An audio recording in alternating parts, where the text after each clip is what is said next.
Nous sommes dans Actes chapitre 3, à partir du premier verset. La Bible nous dit, il y avait un homme. Oui, la Bible dit, il y avait un homme. Et si tu es avec moi, dis à ton voisin, il y avait un homme. Bien-aimé dans le Seigneur, la Bible parle des histoires des hommes. Et ce matin, je suis venu parler à un homme. Ce matin, je suis venu parler à une femme. Ce matin, je suis venu parler à quelqu'un. Et la Bible précise, cet homme était boiteux de naissance. Cet homme n'est pas devenu boiteux à la suite d'une maladie ou d'un accident. Mais la Bible précise, nous dit, il est né boiteux. C'est-à-dire condamné depuis le sein de sa mère. C'est-à-dire son sort avait été scellé une fois pour toutes. Je crois, bien mes frères et sœurs, que le cas de cet homme était désespéré.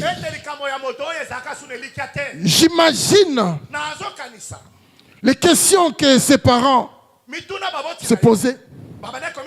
J'imagine les questions qu'il s'est posées. Pourquoi je suis né boiteux? Pourquoi je suis dans une telle situation? La Bible dit qu'il était boiteux de naissance. Et ce matin, je parle à un homme. Ce matin, je parle à une femme. Ce n'est pas parce que depuis que tu es né et que tu n'as pas touché à certaines choses et que cela est devenu une fatalité. Et je déclare ce matin dans la vie de quelqu'un, ce que tu n'as pas encore eu depuis que tu es né, ce que tu n'as pas encore touché depuis que tu es né, tu vas les saisir au nom de Jésus. Oh, je dis tu vas les saisir au nom de Jésus. Oh, parce que ce matin, bien-aimé, je suis venu libérer la porte. Je suis venu libérer la porte à des choses qui sont interdites dans ta vie. Oh, ce matin, je suis venu libérer la porte à des choses qui sont bloquées dans ta famille. Oh, ce matin, je suis venu libérer la porte à des choses qui sont fermées dans ta vie. Oh, lorsque tu me donnes un bon amen, je vois la porte s'ouvrir. Oh, quand tu me donnes un bon amen, je vois cette porte s'ouvrir. Oh, quand tu me donnes un grand amen, je vois une grande porte s'ouvrir. Oh, quand tu donnes encore un grand, je vois un portail s'ouvrir.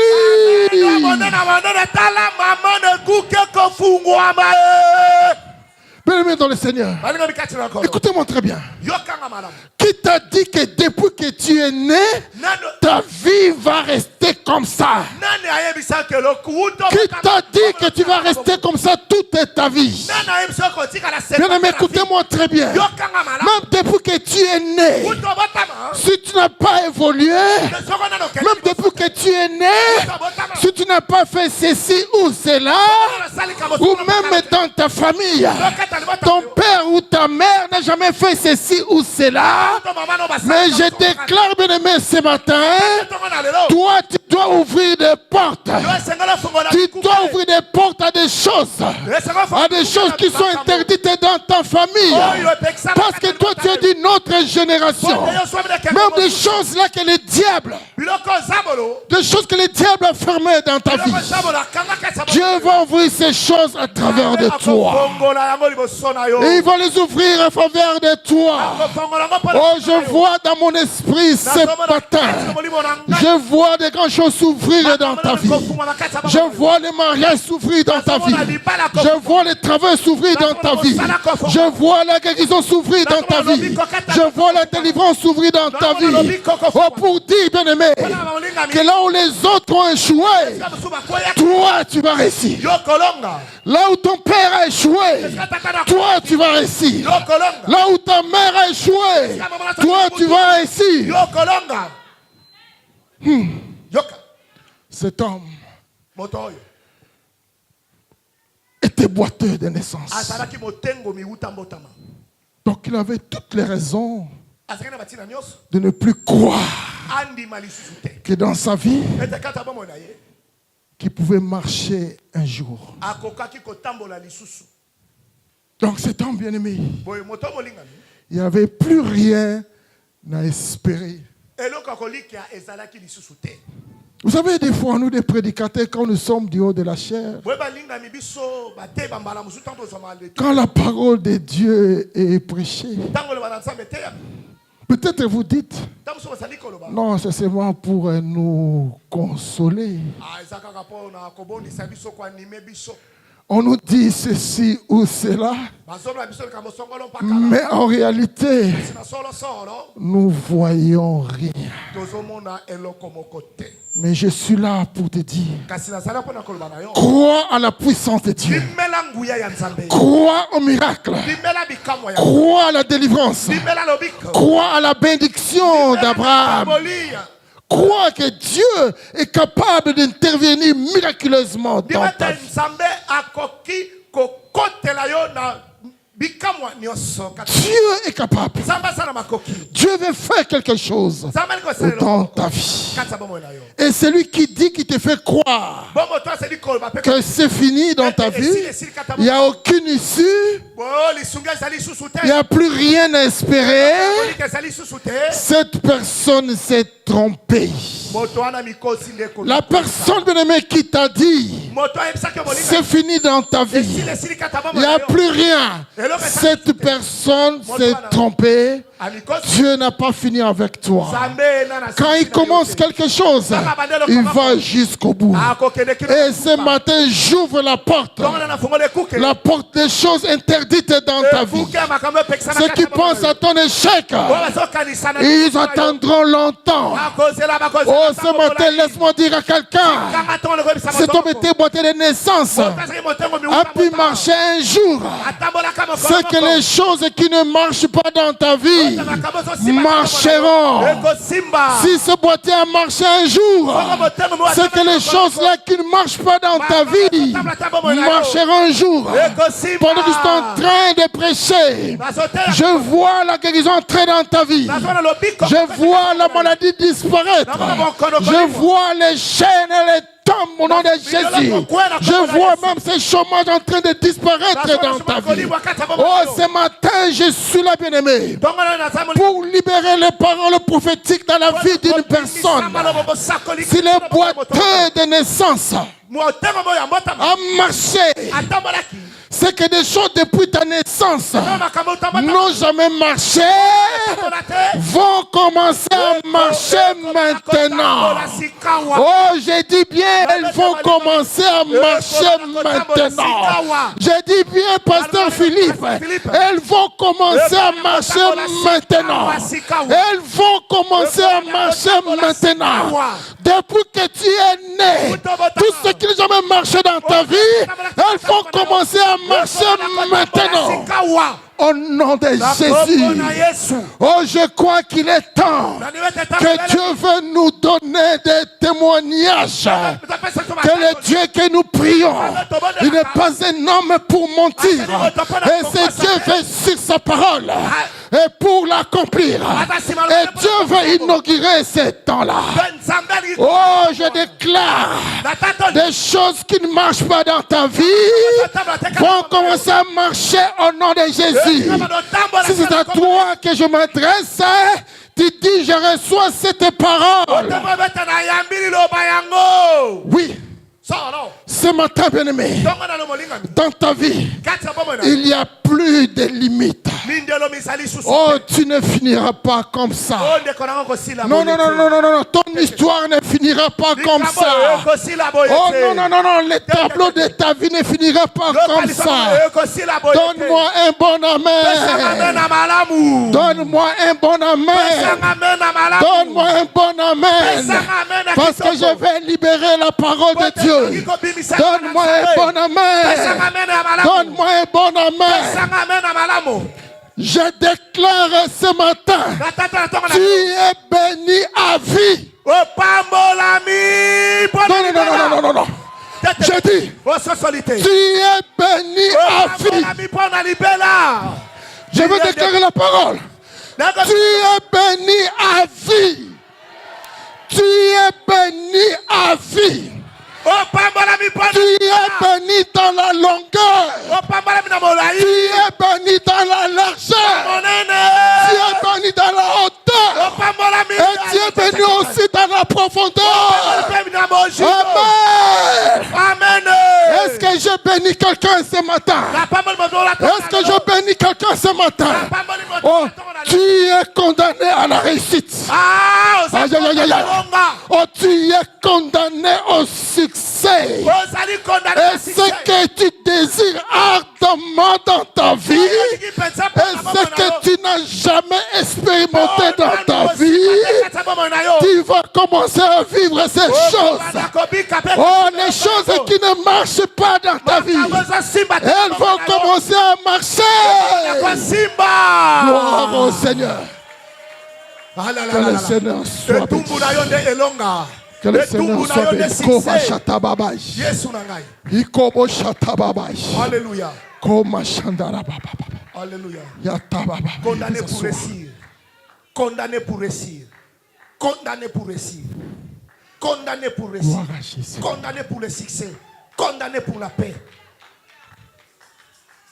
Boité de naissance, depuis qu'il est né, n'a jamais marché. Donc je suis en train de te dire que toi, tu ne vas pas rester comme ça. Tu ne vas pas rester comme ça.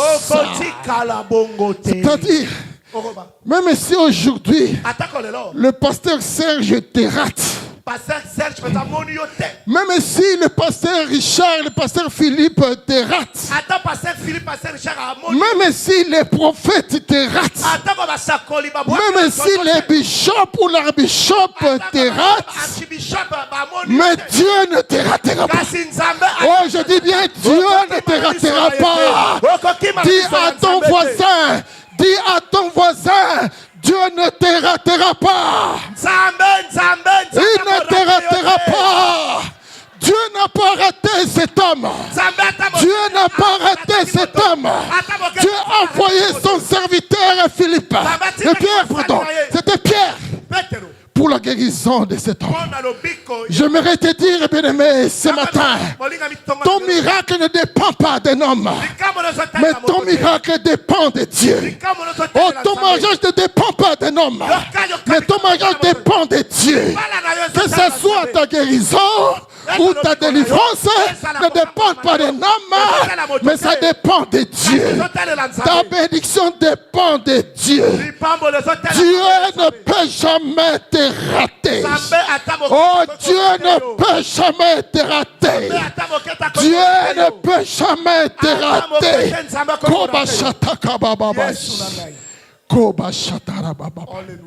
Oh, Dieu ne peut pas te rater. Moi, je peux te rater, mais Dieu ne peut pas. Dieu ne peut pas te rater. Cet homme, boiteux de naissance. Mais un jour, il pouvait s'élever et marcher. Un jour, cet homme pouvait s'élever et marcher. Et je peux faire une déclaration cet après-midi. Oh, je déclare cet après-midi, bien-aimé, Ton problème à toi là qui te dérange nuit et jour. Oh, ce problème ne restera pas un chantier de construction. Ce problème ne sera pas un chantier de construction. Ça ne sera pas un chantier en construction. Ta délivrance là que tu cherches ne sera pas un chantier en construction. Parce que Dieu pour prendre des choses en main pour te faire du bien. Oh, c'est pour te dire en d'autres termes, le problème là que tu as qui ne marche pas, à partir d'aujourd'hui, je ne sais pas quel est ce problème. Toi-même, tu connais les noms de ces problèmes. Si c'est le mariage, Dieu donne les pieds à ton mariage à partir de maintenant. Dieu donne les pieds à ton travail. Si c'est la promotion ou la santé, Dieu donne des pieds à ta santé. Dieu donne des pieds à ta promotion. Est-ce que je parle à quelqu'un? Oh, bien aimé, ce matin, nous ne sommes pas venus au culte. Nous ne sommes pas venus au culte seulement pour louer et adorer Dieu. Mais ce matin, nous sommes venus au culte pour rencontrer Dieu, pour rencontrer la guérison, pour rencontrer la bénédiction, pour rencontrer la solution. Oui, crois que Dieu peut changer. Et ce matin, quelque chose dans ta vie.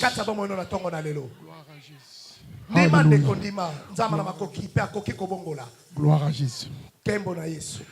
Le boiteux de naissance a marché un jour. Quelque chose qu'il n'a jamais expérimenté dans sa vie. Depuis qu'il est né. Mais un jour, il va expérimenter le miracle de Dieu. Et ce matin, ma prière, bien-aimé, et que Dieu te donne, l'accès à des choses que tu n'as jamais touchées depuis que tu es né. Que tu donnes l'accès à ces choses-là et que tu expérimentes ces choses. Et nous voyons dans notre texte que nous avons lu, cet homme était là devant la porte du temple. Ça dit sa station ou son arrêt était connu de tous. Il s'arrêtait là devant la porte du temple. Il y a des endroits comme ça quand vous promenez dans la ville, dans un coin, dans tel endroit. À telle heure, quand vous passez là, vous trouvez quelqu'un qui est en train de mendier. C'était sa station. C'était son arrêt. Et pourtant, juste à quelques centimètres, à l'intérieur, il y avait le temple. Il y avait la gloire. Mais lui, il ne pouvait pas expérimenter la gloire de Dieu. Il restait toujours à l'extérieur. Mais la gloire était à l'intérieur. Je ne sais pas pourquoi l'Esprit insiste et me pousse sur l'importance du temple, de l'importance de l'église. Il y a des choses que tu ne trouveras jamais ailleurs. Tu trouveras ces choses uniquement au temple, dans la maison de Dieu. Cet homme était là, à côté, la porte du temple, mais il ne connaissait pas la gloire. Qu'est-ce que je suis venu dire à quelqu'un ce matin? Donc c'est comme si cet homme était limité. Et quand tu regardes ta vie, peut-être tu touches l'argent, mais tu ne dépasses pas un certain montant. Toi-même, tu connais tes limites. Ça dit, moi, je ne peux jamais dépasser 2000 euros. Donc, dès que tu arrives 1900 euros, au lieu de dépasser 1800, 1700, 1500, Jamais. 2500 moins 625 €. Nous tous n'avons pas la même foi. Peut-être toi tu as la foi de 2000 €. Mais l'autre a la foi de 100 000 €, de 200 000 €. Il y a 100 millions d'euros. Tu peux évoluer dans ta vie. Mais tu remarqueras une chose.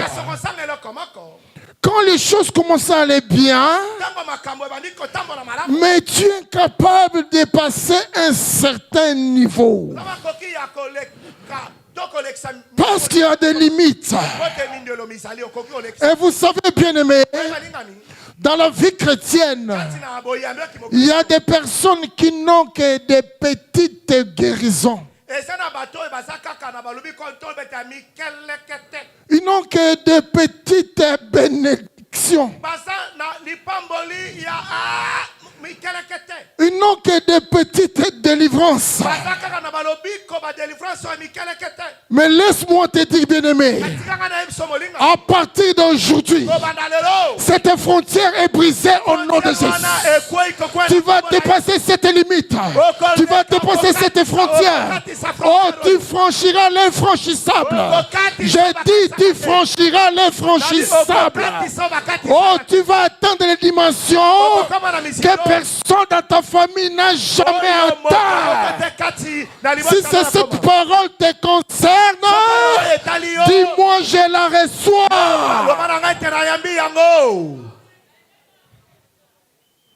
Cet homme, on le portait, on le plaçait tous les jours à la porte du temple. Dis à ton voisin, la porte du temple. Cet homme, on le portait. Cela veut dire quoi? Ça veut dire que cet homme-là dépendait des gens. On le portait, on le plaçait, on le déposait devant la porte du temple. C'est-à-dire, cet homme utilisait les pieds des autres. C'est-à-dire, pour marcher, pour se déplacer, il utilisait les pieds des autres. Mais j'aime la parole. La Bible me dit que ces jours-là, le transport de Dieu est passé et le miracle a eu lieu. Et le transport de Dieu passe. Et ce matin, et je crois que Dieu va te donner un témoignage. Je crois que Dieu va remplir ta bouche de rire. Et il va te donner une histoire à raconter aux autres. Et je déclare ce matin que tu ne vas plus dépendre des gens. Refuse de dépendre des gens. Tu deviens indépendant. Il faut que cette histoire de dépendre tout le temps des gens s'arrête. Refuse ça. Le temps est venu. J'ai dit le temps est venu. Le temps est venu où tu auras tes propres bénédictions à toi. C'est fini de vivre. C'est fini de vivre au crochet des autres. C'est fini d'être parasite. Cet homme est rentré chez lui avec ses propres pieds. Parce que Dieu aurait intervenu dans sa vie. C'est fini cette histoire de dépendre. On dirait que tu es venu sur la face de la terre uniquement pour accompagner des autres. Refuse ça au nom de Jésus. Je veux dépendre de mon Dieu. Car lui il a tout. Cet homme, on le portait, on le plaçait tous les jours à la porte du temple. Il était là, malgré les aumônes que les gens lui donnaient. Malgré tout ce que les gens faisaient pour lui, parce qu'on avait pitié de lui.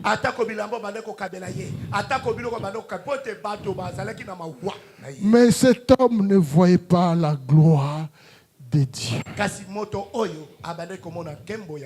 Pourquoi? Parce qu'il ne pouvait pas entrer au temple à cause de son handicap. Il recevait les aumônes.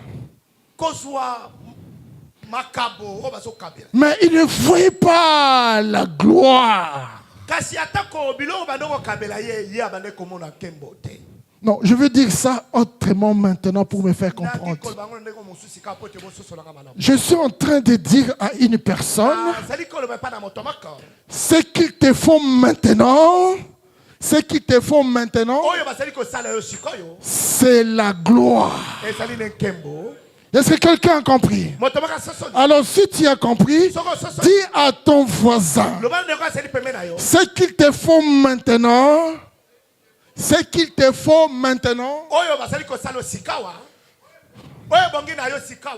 c'est la gloire. Dis ça maintenant. Dis ça bien. Ce qui te font maintenant, c'est la gloire. Vous savez, bien aimé, mais exercer le ministère, c'est bien, mais ce qui te faut, c'est la gloire. Tu as le mariage, c'est bien, mais ce qui te faut dans ton mariage, c'est la gloire. Dieu peut te bénir aujourd'hui, trouver un travail, mais ce qui te faut dans ton travail, c'est la gloire. Et je déclare cet après-midi, la gloire entre dans ta vie. À partir d'aujourd'hui, que la gloire soit ton lot. À partir d'aujourd'hui, que la gloire soit ton partage. À partir d'aujourd'hui, que Dieu se manifeste dans ta vie. Oh, cet après-midi, bien-aimé, Dieu te donne des pieds. Dieu te donne des pieds. Il te donne des pieds pour entrer dans la gloire. Tu entreras dans la gloire. Parce que Dieu fortifie tes pieds. Je dis, tu auras même ta propre maison à toi. Et si tu as même le projet de créer une entreprise, tu auras ta propre entreprise. Tu auras ta propre bénédiction. C'est-à-dire ta vie ne va plus dépendre des gens, mais ta vie va dépendre de Dieu. C'est pour dire que tu ne resteras plus à la station appelée la porte du temple. Le terminus n'est pas là. Le terminus c'est à l'intérieur du temple. Là où il y a la gloire. Oh, si l'ennemi t'a laissé, je ne sais pas, dans n'importe quelle station, tension, oppression, dépression, pression, il t'a laissé à la station, je ne sais pas, dette ou chômage. Dis-lui, le terminus pour moi, c'est la gloire. Et vous savez, bien-aimé, quand tu es dans la gloire, on ne va plus t'appeler malheureux. Quand tu es dans la gloire, on ne va plus t'appeler vaurien. Quand tu es dans la gloire, on ne va plus t'appeler chômeur. Quand tu es dans la gloire, les gens vont commencer à te respecter. Quand tu n'as rien, les gens ne vont jamais te respecter.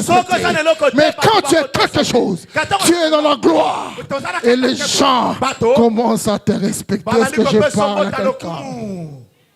Gloire à Jésus. Et la Bible nous dit, cet homme se tenait à côté de la porte du temple. Et là, je vais expliquer une chose. Il était pas devant la porte. Parce que les gens entraient là. Lui, il était à côté, à l'extérieur. Donc, il ne pouvait pas entrer à l'intérieur et rester là à côté, à l'extérieur de la porte. Donc, il était dans une position transitoire. Une position transitoire. Et je vais vous expliquer la position transitoire dans la vie chrétienne. Savez-vous qu'il y a des gens qui viennent comme ça dans l'église qui sont dans cette position-là transitoire? Une position de transition. C'est-à-dire, il est ni marié ni célibataire.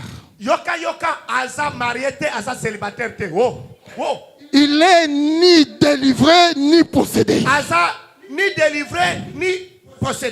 Il est ni guéri ni malade. Il est ni béni ni maudit. Et ce matin, je déclare, la transition est finie dans ta vie. La transition est finie dans ta vie. Ta vie n'est pas en transition.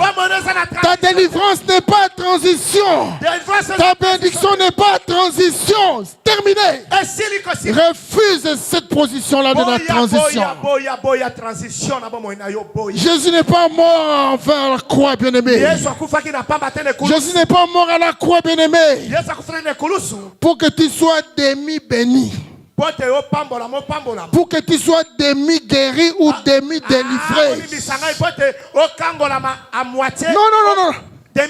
Non, pour que tu sois demi-restauré. D'ailleurs, la Bible dit, sur le Christ nous a franchis, nous sommes réellement libres. C'est-à-dire, tu es libre le matin, tu es libre à midi, et tu es libre le soir. Parce que le Seigneur t'a libéré. Et on va continuer la prédication. Je vous prie de bien vous lever. Nous voulons faire quelques déclarations et nous allons continuer la parole.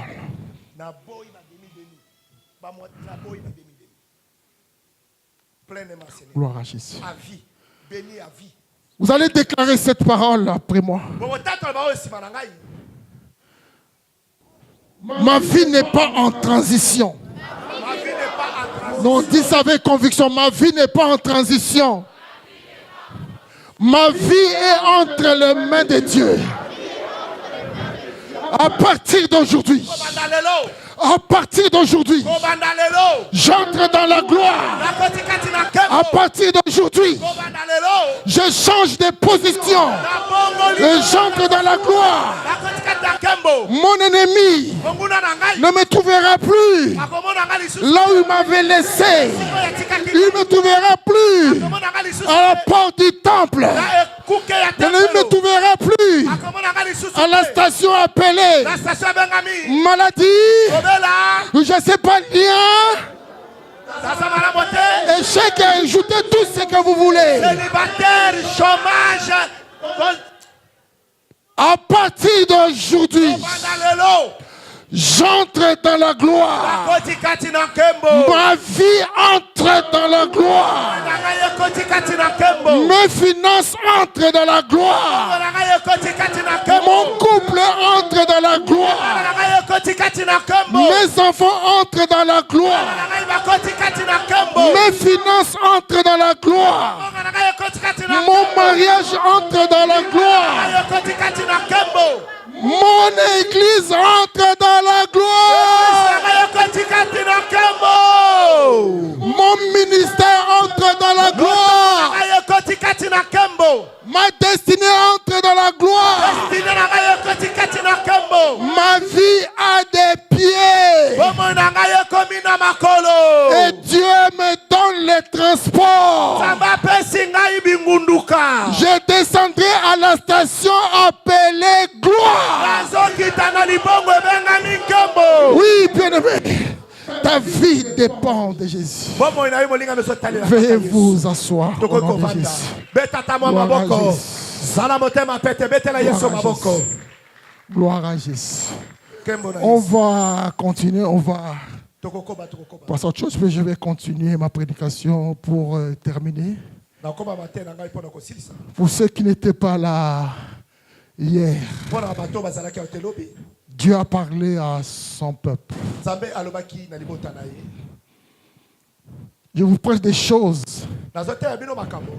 que moi-même j'ai expérimentées dans ma vie. J'avais même dit à Dieu, je refuse de rendre tout le temps les témoignages des autres. Je veux mon propre témoignage. Seigneur, remplis ma bouche de rire. Donne-moi un témoignage qui va édifier quelqu'un et qui va consoler ou quelqu'un. Nous avons vu les textes. Si on peut nous projeter les textes dans 2 Rois, si c'est possible. 2 Rois, chapitre 19. Les textes que nous avons vus hier. Il y a la prière d'Ézéchias que nous allons faire aujourd'hui. Comme ce n'était pas le thème principal de ma prédication, je n'ai pas parlé de cette prière. Aujourd'hui, nous allons faire la prière d'Ézéchias avant de passer à autre chose.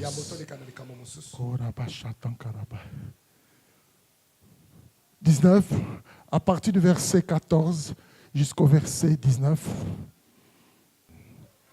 Maintenant, Éternel notre Dieu, délivre-nous de la main des Sanchérib et que tout le royaume de la terre sache que toi seul es Dieu, ô Éternel. Lorsque Ézéchias a prié, la réponse de Dieu n'a pas tardé. Dieu a répondu Ézéchias. Et je crois que notre Dieu n'a pas changé. Il est le même. Et je crois que cet après-midi, Dieu veut te répondre. Dieu veut intervenir dans ta vie. Tu n'es pas allé chercher des marabouts ou des magiciens, mais tu es venu dans la maison de Dieu. Tu dis, Seigneur, vois ce qui est écrit. Lis ce qui est écrit. Il n'y a que toi, Seigneur, qui peux agir. Ézéchias, il a déployé sa lettre devant Dieu. Il a répondu son âme. Il dit, Seigneur, agis, Seigneur, pour que les gens sachent que tu es le Dieu glorieux, que tu es le Dieu puissant. Est-ce que quelqu'un croit vraiment cet après-midi que Dieu peut intervenir dans ta vie, que Dieu peut te donner un témoignage comme il a fait avec Ézéchias? Je vous prie de bien vouloir vous lever.